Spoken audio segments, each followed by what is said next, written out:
I'm Brandon Berg, Chippewa Herald Sports Center, giving you a quick rundown of the goings-on on Thursday night, October 30th, where Chippewa County had three volleyball teams in action, with McDonell, Stanley Boyd, and Bloomer all aiming to advance to Saturday's sectional championship, but all three teams suffered defeats. The game I was at, McDonell and Regis, highly spirited matchup at a plump full McDonell High School gym, and it was Regis who came out of the gates really strong, and then closed very strong as well after McDonell had led near the mid part of the fourth set to pick up a 4-set win. The Ramblers, they'll play for a spot at state on Saturday night. They will take on Clear Lake back at McDonell. So Regis fans will have the short jaunt back to the land of the Max for that one. And it was a matchup where, I mean, obviously these are two tremendous teams, both highly ranked state teams, the top two seeds in that part of the section. But I was honestly very impressed with what Regis brought to the table. I mean, they came out of the gates really, really strong, obviously winning the first two sets, but in the manner they did, they were just very sound. Their offense, their defense, their serving, like just the different facets of their game were really strong. And even talking with McDonell coach Kat Hansen after the matchup, it didn't feel like it was so much that, on the McDonell end of things, that it was something that, they were necessarily doing really wrong. It was just that, they played well, but at this point now of the postseason, teams want to play better than that, and Regis certainly did, and that was, kind of the feeling from Coach Hansen as well. And, and just kind of chatting with her after the game, I mean,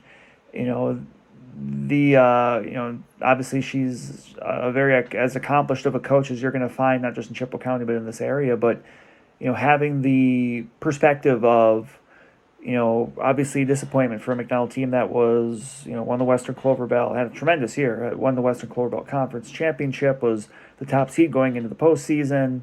A team that had not lost since the end of August. And she kind of had the really the proper perspective, and the conversation she shared with the team afterwards was kind of the importance of sports and what sports provides. And this was definitely one of those games where, unfortunately, when you're on the short end of it, you see it where, sports teaches a lot of tremendous lessons. But above all else, I think, one of the top ones she had mentioned was, life isn't always fair. I mean, you can put in all of the work, and McDonell certainly did to kind of get to this point, but sometimes it just doesn't work for you. And that's the case in sports. That's the case in life. And, this is a McDonell team that, graduates just one senior with Chloe Flanagan. So I'm sure that's a group that's going to hit the offseason motivated to, maybe, kind of reach that next level coming up next year. And, on a day where you had one half of the Western Clover Belt out there playing in action, you also had Stanley Boyd and Bloomer in Division III competition. You can start with Bloomer.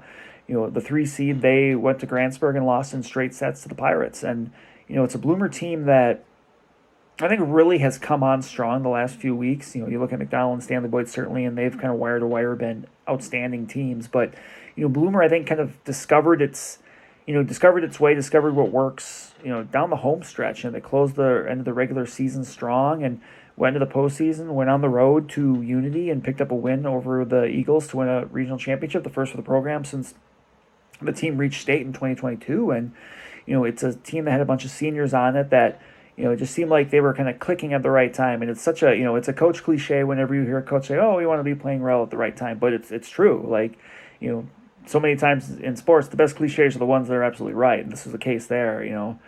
Coach Heather Henry's team really came on strong at the end to get to that point, to win a regional championship when it was a team that at one point was kind of around the 500 mark is a tremendous accomplishment for that group. And with Stanley Boyd, they, on the other half of that section, go up to Barron to take on the top-seeded Golden Bears, and a team that won the state championship last year, a team that beat McDonell on the way to state championship last year and brought back pretty much the entire team, led by a outstanding junior hitter, Alexis Halverson. And Barron picks up the straight set win. Set one was probably the closest of the bunch. It was a 25-23 matchup, one that kind of went back and forth throughout before the Golden Bears pulled it out. And, they just kind of were able to do a little bit more from there, kind of keeping an eye on that game as I was obviously, of course, at McDonell as well. And, a Stanley Boyd team for them this year, really a return to prominence, a team that, won its first regional championship in a decade. Since 10 years ago in 2015, they were a game away from state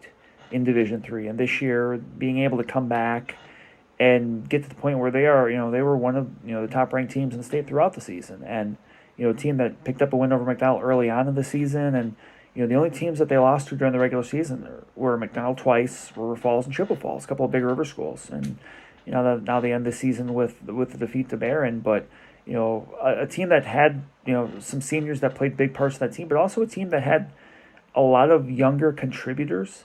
And I think a Stanley Boyd team that's going to be, going to hit the offseason with a little, with that taste of success, but knowing kind of when you see and you end up falling short against a team like Barron that has has gotten where you want to go, it kind of gives you that blueprint a little bit of like, okay, that's the level we have to get to. And, I have no doubt that those athletes on that team that will be coming back are going to be, putting that time into the offseason. A lot of pretty serious volleyball players in that mix. So I think you're going to see that Stanley team and Coach Carly Wench kind of continue that upward ascent, which, is going to probably, is going to make things exciting, not just now, but going forward for Stanley Boyd. So on the Chippewa County end of things, the volleyball season has come to an end. Those two teams I just mentioned, Grantsburg and Barron, they will meet on Saturday, and that game will actually be at Eau Claire North. At least it's scheduled to right now. Don't know if they're going to maybe find a place that's a little bit closer to Barron and Grantsburg, but we'll see there. But otherwise, just kind of a little bit of heads up what we got coming up the rest of the week. Tomorrow night, Friday night, I will be up in Tony for the big 8-player football playoff game. McDowell and Flambeau meeting in the quarterfinals. You can find plenty from that game tomorrow night. And then Saturday, I will be making the jaunt south to Wisconsin Rapids for the state cross-country championship. So obviously a very busy day with Chippewa County action there, with the Bloomer girls reaching Division I state after winning a sectional championship this past weekend. Cadott boys are back at state for the first time in nearly 20 years. They'll be competing in the first race of the day for the Division III boys. You've also got McDonald's Owen Clark in Division III. You got Bloomer Seth Rogie in Division II for boys. You got Madeline Schmidt from Chippewa Falls in Division I girls in the last race of the day. So there'll be plenty of coverage coming from all that on Saturday as well. So thank you very much for listening, and we will be talking to you soon.